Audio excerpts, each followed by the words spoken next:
Hey guys, I'm Zach the Movie Fan. I know it's been a while since I last did a video. I do apologize for that. It's really just been due to having some recent issue I guess you could call it house trouble recently, and I think I'm also getting a case of seasonal depression. For some reason around winter I always just I don't know, I just always don't feel as motivated, probably because I cannot stand snow. But regardless, and don't worry, I'm going to be doing my Krampus review. I'm probably going to start filming it either after this or sometime later today. But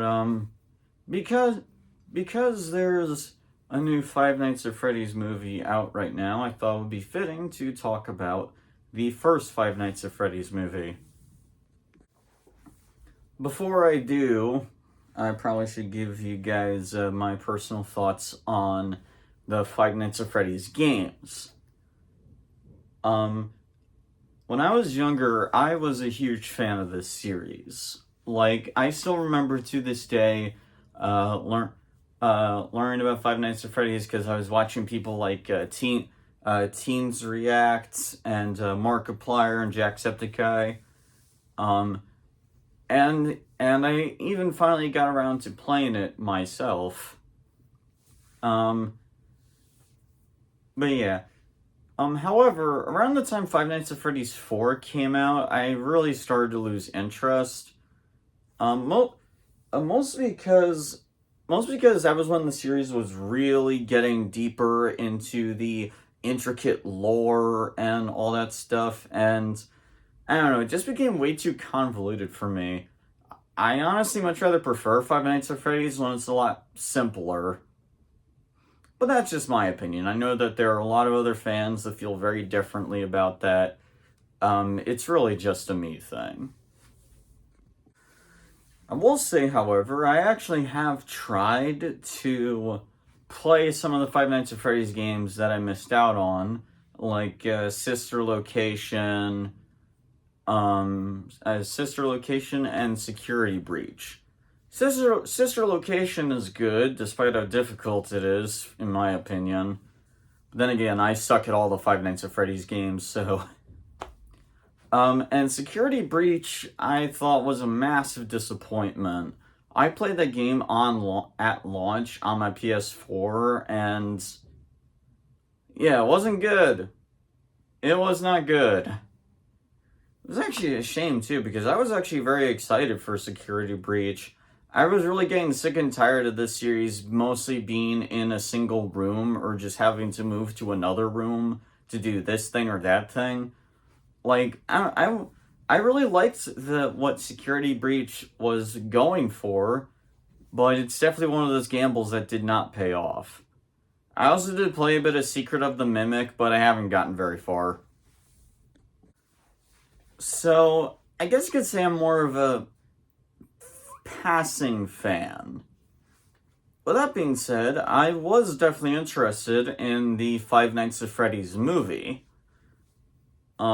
Mostly because I was curious, because Five Nights at Freddy's really doesn't have that much of a story. I mean, it does, but a lot of people have to really dig deep into the devil in the details to figure all of it out.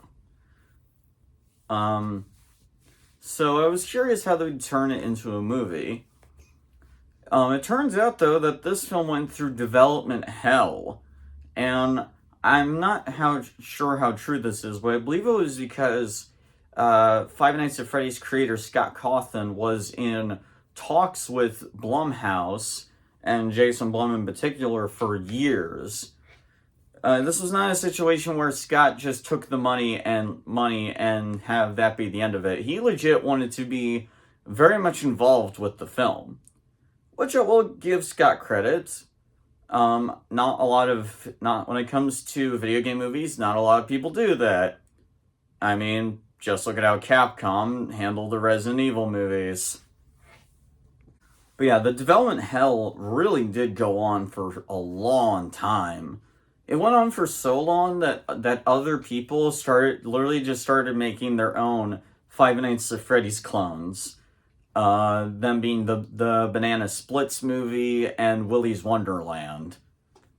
I haven't seen the Banana Splits movie, but I have seen Willy's Wonderland, and I really enjoy that film. Highly recommend it.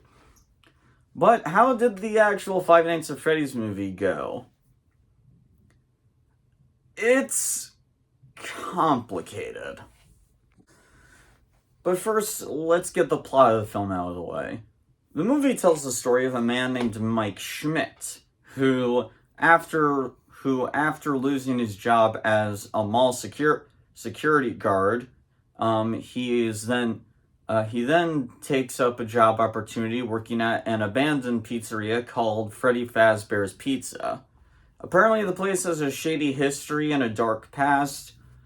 But for some, but but somebody is paying Mike a decent amount to be the security guard at this now abandoned location, and he's mostly doing it so that he can provide for his little sister. But yeah, talking about this movie is complicated. Mostly because, how do I put this? If you are a Five Nights at Freddy's fan, like, you love everything about this series, you love the games, you love all the fan stuff and everything, all the game theories and all that, even the graphic novels and shit, you're going to love and adore this movie. If you're not a fan, though, this movie will probably not be your thing. This is definitely a movie that was made only for Five Nights at Freddy's fans. Now, that being said, I do find it really odd that critics were extremely harsh towards this movie. Don't get me wrong, the movie's not good. I mean, as a movie on its own, it's not good, but like a lot of the negative reception that it got from non-fans felt a little bit over dramatic in my opinion. I haven't seen the new movie yet, but Jesus, critics aren't liking that one. I'll get if you guys want me to review it, I'll get around to it at some point. The biggest problem that the movie has, and it's pretty much what I feared when I found out that Scott was going to be heavily involved with the film. The movie seems a lot more focused on, like, putting lore and stuff in the film than actually like writing us characters we would like to follow. Not that any of the characters in the movie are unlikable. Mike is a decent character, and so is Vanessa, and Mike's little sister is okay, but most of them are just really bland. With the exception of the actress who plays Vanessa, she does a decent job, especially towards the end. And Matthew Lillard, who, spoilers, it's revealed that he's William Afton, the infamous big bad of the series. The actress that plays Vanessa and Matthew Lillard do a great job, while everyone else is really just passable. It's not entirely the rest of the cast's fault, it's just that the script really doesn't give them much to work with. And that's kind of disappointing. I will freely admit, I have barely read any of the Five Nights at Freddy's books and stuff, but I think last year it was either last year or the year before, I found the Silver Eyes graphic novel at Walmart. I read through it. It was a bit of a short read. And you know what? It was really solid. I really liked the characters a lot. So I know that Scott is capable of writing interesting characters. Just that none of the characters in this film are that interesting. This could be more of the fault of the writer. But Mike himself is just not that interesting of a character. The only thing I can really tell you about him is he cares about his sister and he lost his brother years ago, and that's really about it.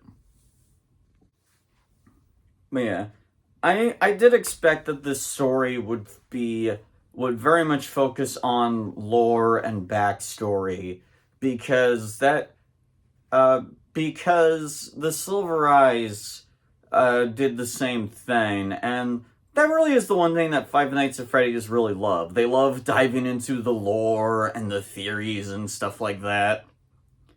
Um, and for like a video game, that's fine, but for a movie, it really does not work.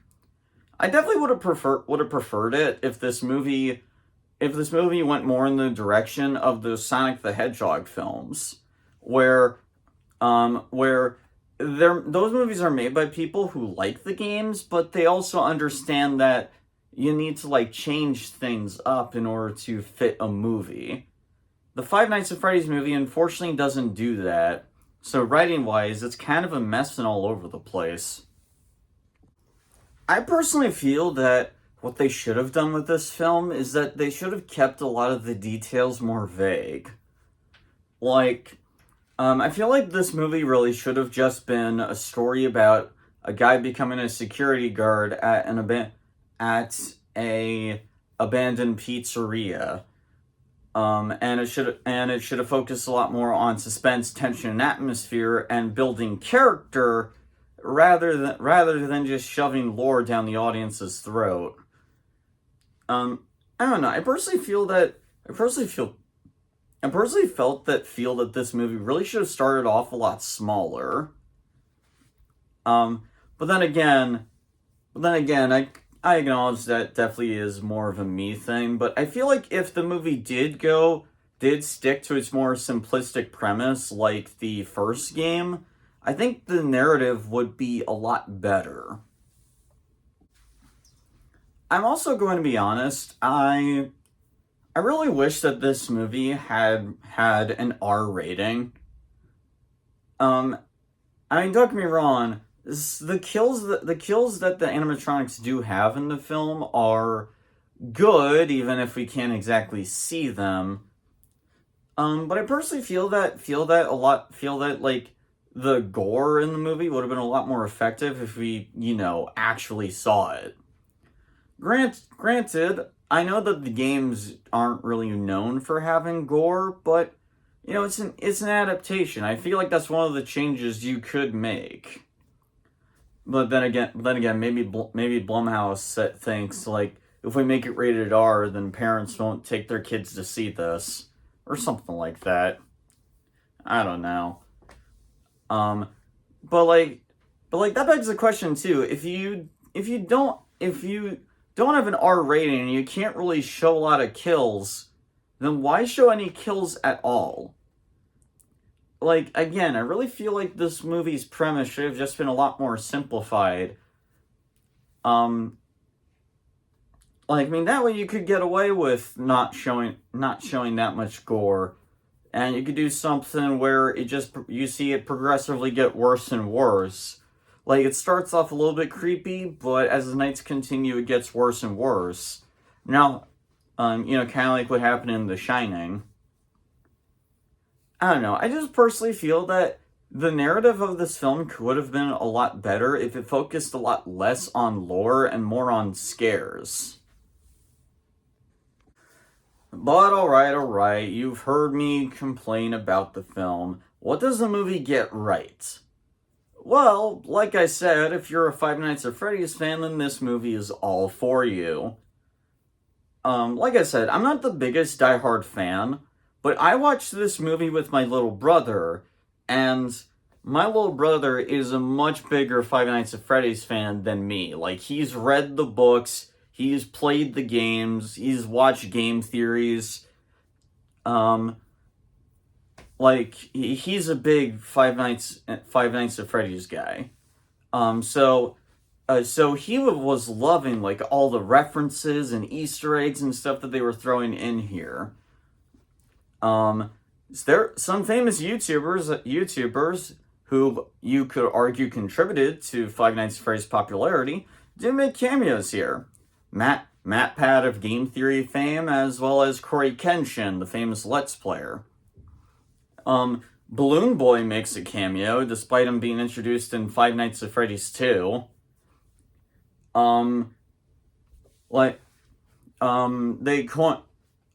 Some phrases in this movie are literally taken straight from trailers or other Five Nights at Freddy's stuff. It really does go all out. If you're a Five Nights at Freddy's fan, then this movie was most definitely for you. But yeah, the best casting in the film is Matthew Lillard as William Afton. Not only is it great to just see Matthew Lillard as a horror movie monster again. I'm pro Matthew Lillard being a monster in any horror film. I love Stumacher, but Matthew Lillard does really play the part well, and when he finally comes out in the Springtrap suit at the end, towards the end, it's pretty badass. Which brings me to another thing the movie does very well. The animatronics in this film look incredible. Apparently, Blumhouse actually got the people behind Jim Henson's Creature Shop to design the animatronics. For those who don't know, Jim Henson's Creature Shop is well known for creating some really impressive costumes, suits, and puppets. You're probably most familiar with their work on The Dark Crystal and designing the turtle costumes for the 1990 Teenage Mutant Ninja Turtles movie. Both films still look incredibly impressive today, so getting these guys to design the Five Nights at Freddy's animatronics was a great choice, and they knocked it out of the park. The way these things move is incredible, and I love that they kept their designs from the first game. It's literally like seeing the characters from the games come to life in a big budget film. They look incredible. Like, seriously, if there's any part of this film that deserves praise, it's the people that worked on the animatronics, and I hope they were paid well. But yeah. So, would I recommend it? Really only to Five Nights at Freddy's fans. Average moviegoers will probably not get much out of this. Because, as a movie, it is kind of a mess. And when it's not being... and also kind of boring and bland at times. But for a Five Nights at Freddy's fan, this is definitely right up their alley. And it's definitely garnered a fan base, and I can definitely see why. For Five Nights at Freddy's fans, this is probably what they asked for. So, yeah. So how do I rate it, though? As a movie, I would probably rate it as, a D+. It's not that great a film. Not god-awful, but not good either. As a fan of Five Nights at Freddy's, though, they probably give this, a B or an A. I don't know, as a Five Nights at Freddy's fan, I would probably give it a C+. But yeah, I don't know if the second movie does fix a lot of these issues or makes it worse. Like I said, if you guys want me to cover the second film, either let me know down in the comments below, or I'll probably put it on a poll in the near future. But yeah. Anyway, that's all I got for today. I'm Zach the Movie Fan. Thank you all for watching. If you like what you see here, like, comment, and subscribe. And hit the notification bell so you never miss a video. I'll see you guys later, as I'll be making my review of Krampus later on.